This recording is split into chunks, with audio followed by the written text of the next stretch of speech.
जी ने आदेश दे दिया है, गुरु जी का तो आदेश मानना ही पड़ता अपन सब लोगों को, इसलिए सम्मानित मंच। ठीक है अमरदीन जी, बिल्कुल। किशन गिरी जी अभी कह रहे हैं कि आपको भी जिताया है। उस मंच काल में सिर्फ रामगढ़ ही नहीं, अड़ोस पड़ोस की 6-7 ग्राम पंचायत सबने मेरे को उस समय जिताया था। जब दुनिया ने मुझे तीसरा नंबर रखा था, तब आप लोगों ने मुझे 1 नंबर रखा। 1 नंबर रखा और खर्चा 0, 1 रुपया का खर्चा नहीं, और वोटों में सबसे आगे। ये रामगढ़ है। मैं दुनिया को इस रामगढ़ की ये पैठ दिलाना चाहता हूं।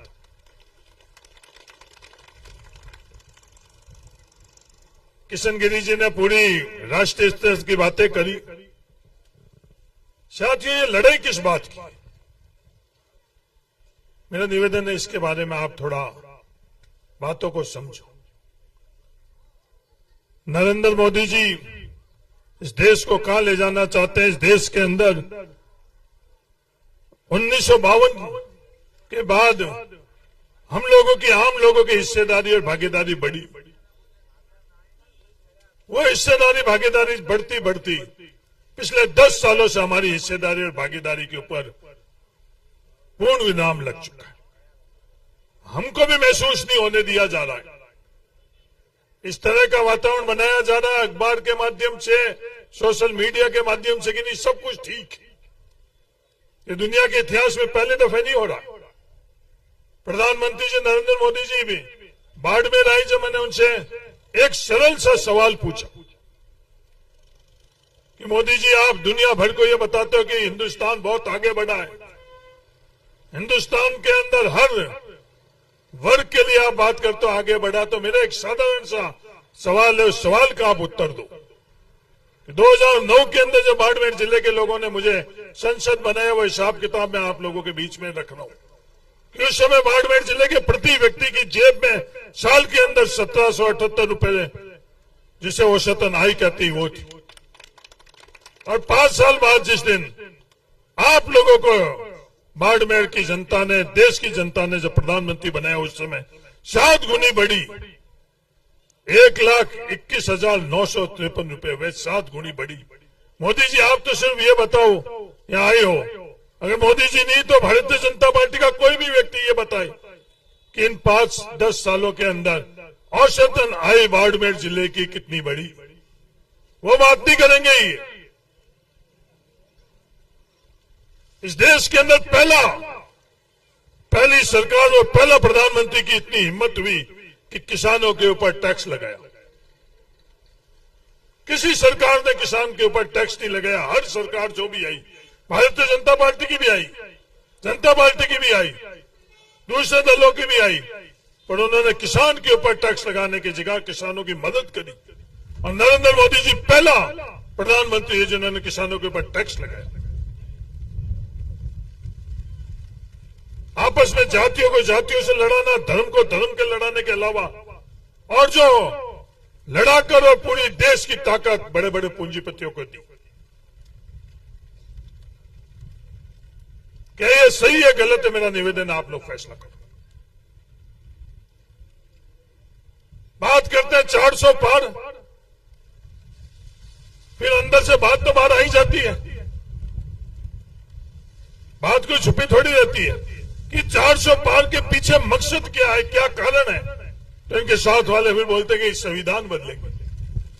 संविधान क्यों बदलेंगे? जिस संविधान ने हमको सबको बराबरी का अधिकार दिया है, सबकी हिस्सेदारी बराबरी की रखी है।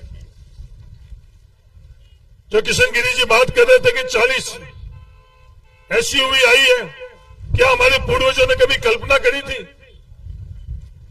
कि जिस जमीन के ऊपर हम मजदूरी कर रहे थे, उस जमीन के मालिकाना हक हम लोगों को मिलेगा, कभी अपन ने कल्पना करी?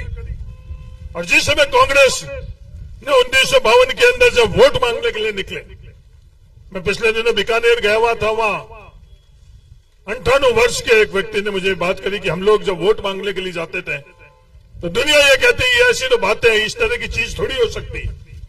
क्योंकि कल्पना से पड़ी थी जब कांग्रेस उस समय बात करती थी। एक मजदूर अपन लोग थे, आज बड़े गर्व से हम लोग कहते हैं, 36 कौम के लोग कहते हैं हम किसान हैं। और किसान किसने बनाया? वो हक और अधिकार किसने दिया? वो कांग्रेस पार्टी ने दिया।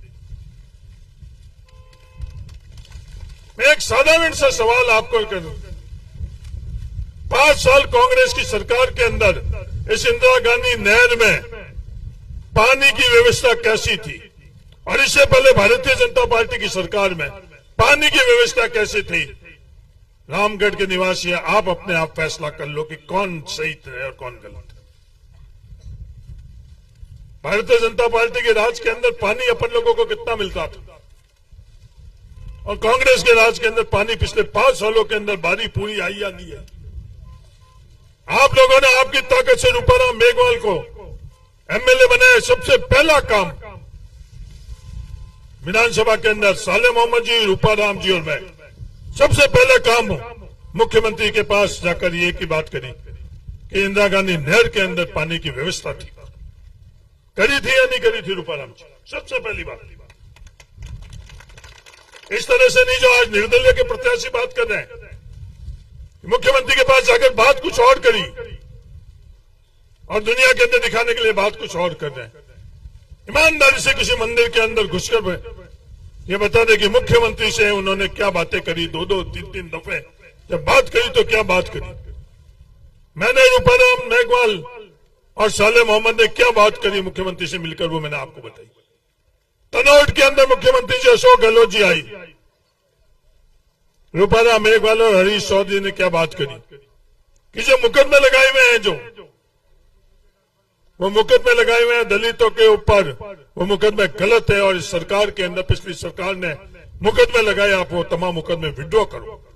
ये बात जब मुख्यमंत्री तनोट के अंदर आए थे, जब ये बात करी रूपाराम, इस तनोट मंदिर के अंदर घुसाकर बात करो, और वो बात कुछ और करते और दुनिया के अंदर और कुछ बोलते।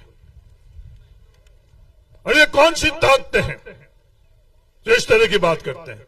आज 36 कौम के बीच में आपस में सामंजस्य है, फिर विवाद किस कारण? अगर 2 जाति के व्यक्ति आमने सामने लड़ लें, क्या यह गुनाह है? किस बात की नाराजगी, किस बात का अहंकार और किस बात की चैलेंज? क्या यह लोकतंत्र के अंदर सही है, गलत है? मेरा निवेदन, आप 36 कौम के लोग, आप लोग फैसला करते हो, राजपूत समाज के मौजूद लोग भी आप लोग बैठे हो, आप लोग फैसला कर लो। इस तरह के अहंकार और इस तरह के चैलेंज, इस तरह की चीजें होनी चाहिए नहीं होनी चाहिए? अपनी बात रखे। हर कोई चाहता है कि हिस्सेदारी भागीदारी हम लोगों की बढ़े, तो इस तरह का व्यवहार अगर ये हम लोगों के यहाँ थार के अंदर इस चीज को इजाजत देंगे तो क्या भविष्य के अंदर अपन लोग सही दिशा में जा रहे हैं या नहीं जा रहे हैं? मेरा निवेदन है, इसके बारे में फैसला आप लोग।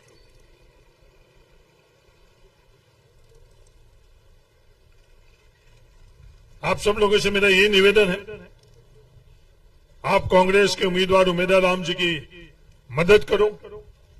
काम कितना हुआ आप लोगों से छुपा हुआ नहीं है।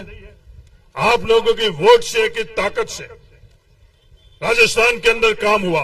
वो सरकार किसकी थी? 5 साल राजस्थान में सरकार किसकी थी? वो सरकार आप लोगों की थी। किसी को गलतफहमी नहीं होनी चाहिए कि किसी और की सरकार थी, किसी व्यक्ति की सरकार थी। तमाम जो फैसले हुए थे आप लोगों के हक के लिए फैसले हुए थे राजस्थान के अंदर। 10 साल तक जब दिल्ली के अंदर सरकार थी, कभी मनमोहन सिंह जी ने ये अक्सर नहीं कहा कि मेरी सरकार है, मनमोहन सरकार नहीं बोला। क्या बोला 10 साल तक? ये लोगों की सरकार है। ये अंतर है। अब चमचागिरी करने के लिए, चापलूसी करने के लिए, किसी व्यक्ति के आगे पीछे घूमने के लिए कोई किसी की सरकार क्या जरूर देवे, पर वो सरकार उनकी नहीं है, सरकार जनता की है। ये कांग्रेस की सोच। कभी आपने मनमोहन सिंह जी के मुंह से सुना कि मनमोहन सिंह की सरकार है? ये कांग्रेस की सोच है कि जनता की सरकार है, और जो भी फैसले होते हैं वो जनता के लिए होते हैं।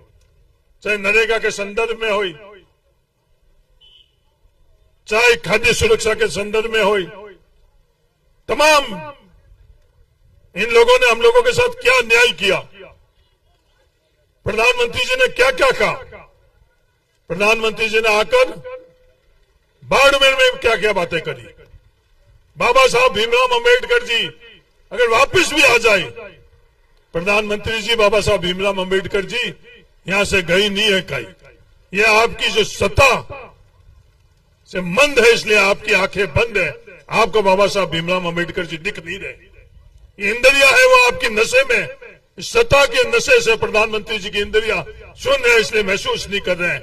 इस देश के हवा के अंदर बाबा साहब भीमराव अंबेडकर जी सिर्फ रिश्ता जोड़ने के लिए कि मेरा इस इलाके से रिश्ता है, मैं कार्यकर्ता के नाते इस इलाके में बहुत घुमा हूं, और वे रिश्ता सिर्फ वोटों के लिए जोड़ रहे हैं। और रिश्ता जोड़ते जोड़ते ठेठ कश्मीर तक पहुंच गए। वो ईमानदारी भी छोड़ दी कि आपके बाबा रामदेव जी, हाँ हमारे सबके बाबा रामदेव जी, बाबा रामदेव जी ने हिंदू और मुसलमान में फर्क नहीं करा। बाबा रामदेव जी ने राजपूत, जाट, मेघवाल, नाई, दर्जी, उस दरबार में किसी की जाति के भेदभाव नहीं हुआ।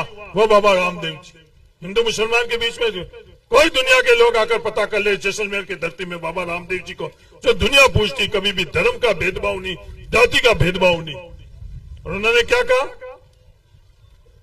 कि उनका जन्म कश्मीर में हुआ, अपने शिव में जन्म हुआ और उनका जन्म उन्होंने अपने राजनीतिक बात को जोड़ने के लिए ठेठ कश्मीर। ये बात करी कि हमारे लिए सबसे पहला गांव है इस शरद के गांव, और जब फैसला करते हुए हमारे पास जो था वो भी छीनने वाले का नाम क्या, नरेंद्र मोदी जी। मैं कहने के लिए नहीं कह रहा हूं, पिछला जिला योजना में नरेंद्र मोदी जी जो पैसा बाड़मेर जैसलमेर को मिलता था, वो पिछला जिला योजना बंद हुई या चालू है। जो मिली थी वो नरेंद्र मोदी जी ने बंद करी। बीएडीपी के अंदर किशनगिरी जी, कितना पैसा आपके रामगढ़ के अंदर बीएडीपी में आता था, वो योजना बंद कर ली। प्रधानमंत्री सड़क ग्राम योजना के अंदर कानून के अंदर प्रावधान है कि हर 10 साल बाद उसकी रिपेयरिंग होगी और केंद्र सरकार पैसा देगी। नरेंद्र मोदी जी आप बताओ कि आपने दिया या नहीं दिया? उत्तर है नहीं दिया। जो पेयजल के अंदर हमारी योजना थी उसमें 50% पैसा कर दिया, 45%। पहले प्रावधान था रेगिस्तान इलाके के अंदर 90% पैसा केंद्र सरकार देती, 10% पैसा राज्य सरकार देती, रेगिस्तानी और पहाड़ी में। आज भी इस देश के अंदर पहाड़ी इलाके के अंदर वो पैसा केंद्र सरकार दे रही है और अपने रेगिस्तानी इलाके में अपना दुर्भाग्य है। मंत्री भी अपने यहाँ के, और उल्टा अपन लोगों की जेब से पैसा लेने का प्रावधान किया। वो अलग बात है, जब आपकी राजस्थान में सरकार थी तो वो पैसा भी राजस्थान सरकार ने, जो जेजेएम के अंदर था वो राजस्थान सरकार ने दी। जो सड़कें उनको बनानी थी प्रधानमंत्री सड़क ग्राम योजना से, वो सड़कें भी आप लोगों की सरकार राजस्थान में थी तो राजस्थान सरकार ने वो बनाई। कितनी बनी रूपाराम जी आपके जैसलमेर में? वो सड़कें 1300 किलोमीटर वो सड़कें बनी। जो भी काम उनको करना था उन्होंने काम नहीं किया। एक काम जरूर किया, झूठ बोलो, जोरदार बोलो, बार बार बोलो। और उनका ए और बी 2 उम्मीदवार हैं, एक ही बात कर रहे हैं। निर्दलीय उम्मीदवार भी उनके, वो क्या कहते हैं? जब जातिगत जनगणना के बारे में बात करी, वो बात करी तो जवाब दिया कि नहीं, आरक्षण नहीं होना चाहिए। आज मेरे परिवार को आरक्षण नहीं मिल रहा है, मेरे परिवार को आरक्षण की आवश्यकता नहीं है, पर क्या आज हम लोगों ने, हमारी व्यवस्थाओं ने SC ST को बराबरी का अवसर दिया? जवाब है नहीं। आज उनका हक और अधिकार नहीं है जो बाबा साहब भीमराव अंबेडकर जी ने संविधान के माध्यम से दिया है, उनका हक और अधिकार। इनकी सोच क्या कि सबको बराबरी का अवसर दो। हाँ, बराबरी का अवसर कब? जब आप उनको बराबरी का व्यवस्थाओं के अंदर हम लोग उनकी व्यवस्था, जब आप लोगों ने मुझे MP बनाया तो सिंधी मुसलमानों को OBC के अंदर शामिल करवाया। आप लोगों की ताकत से सिंधी मुसलमान उस समय केंद्र के अंदर OBC के अंदर शामिल हुए। ये मूल मुद्दे की बात नहीं करेंगे, काम की बात नहीं करेंगे, ये बात करेंगे विवाद की, चैलेंज की। 1952 के बाद में किसी का चैलेंज चला इस देश के अंदर? किसी का नहीं चला। चैलेंज जनता का ही चला। ये अधिकार जनता के पास है जो किसी को चुन सकती है और किसी को उतार सकती है। उसके अलावा किसी के पास ये अधिकार नहीं है। अगर इनको गलतफहमी की 1952 के समय है पहले का, वो इस देश के अंदर बदल चुका है। तो मेरा आप सब लोगों से ये निवेदन है, किशन गिरी जी ने बात छेड़ी, अब तो किशन गिरी जी आपने और दुनिया ने देख लिया, अब तो सब साथ में है। मैंने आपसे पूछ भी लिया, किशन गिरी जी ने सर्टिफिकेट भी दे दिया कि सब साथ में है। जब आप सब साथ में हो तो जैसलमेर से दुनिया की कोई ताकत उमेदराम बेनीवाल को पीछे नहीं रख सकती, नहीं रख सकती। जब कांग्रेस परिवार अपन एकजुट है तो अपन जैसलमेर से आगे रहेंगे। कितने भी वो कुछ भी करे, कितना भी पैसा खर्च करे, कितना भी दबाव डाले। रामनवमी के जुलूस के अंदर क्या करने की कोशिश करी जैसलमेर के निवासियों, आप लोगों ने देखा होगा। क्या उस तरह की व्यवस्था इस जैसलमेर के अंदर भविष्य के अंदर रहनी चाहिए? या आपस के भाईचारे की व्यवस्था रहनी चाहिए, सामंजस्य की व्यवस्था रहनी चाहिए, अपनायत की व्यवस्था रहनी चाहिए? इसका फैसला 26 तारीख को जैसलमेर के लोग करना। मुझे विश्वास है जैसलमेर के लोग सही फैसला करेंगे। किसी प्रकार का दबाव, किसी प्रकार का अन्याचार, किसी प्रकार का अत्याचार, किसी प्रकार का प्रलोभन, कोई भी शक्ति है जो अपने को तोड़ना चाहती है, उनका आप मुंह तोड़ जवाब देना। जो शक्ति यहां पीछे बैठी है आपको जोड़ना चाहती है, उनकी मदद करना मेरा आप सब लोगों से ये निवेदन। उमेदराम जी आज यहां से चले जाएंगे। ये चुनाव आप लोगों को लड़ना है, तन से लड़ना है, मन से लड़ना और धन से लड़ना है। ये मेरे आप सब लोगों को बलान। आपने मुझे रामगढ़ के तमाम 36 कौम ने मुझे एक परिवार के तौर पर रखा, उसके लिए मैं तहे दिल से आपको अभी नहीं 7 पीढ़ी आप लोगों का शुक्र गुजार करेगी। और मैं धन्यवाद देना चाहता हूं इन बड़े लोगों को कि ये मन से एक हो गए हैं। धन्यवाद, धन्यवाद, धन्यवाद। क्यों अमरदीन जी, धन्यवाद के अलावा तो क्या अपने पास? शुक्रिया, शुक्रिया, शुक्रिया। जब ये कल तस्वीर खींची ना, हाथ से हाथ ऊपर रखे में, तो दुनिया खुश हुई। खुश हुई या नहीं हुई? ईमानदारी से आप बोलो। कोई 2-5 जने आगे पीछे आप लोगों के घूमते हैं, वो दुखी हुए तो अलग बात। बाकी जैसलमेर के अंदर दुनिया पूरी की पूरी खुश हुई कि नहीं हुई या नहीं हुई?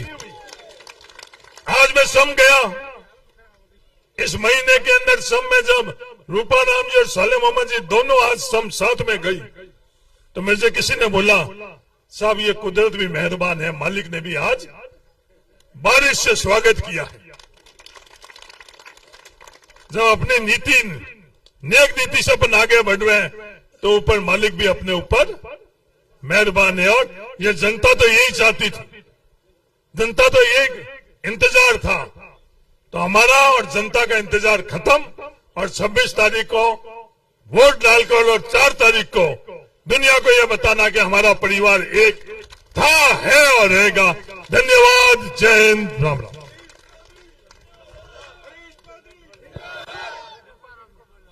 इनको अब आप बुलाओ, मेरे बाद में जाना, मेरे मीटिंग है।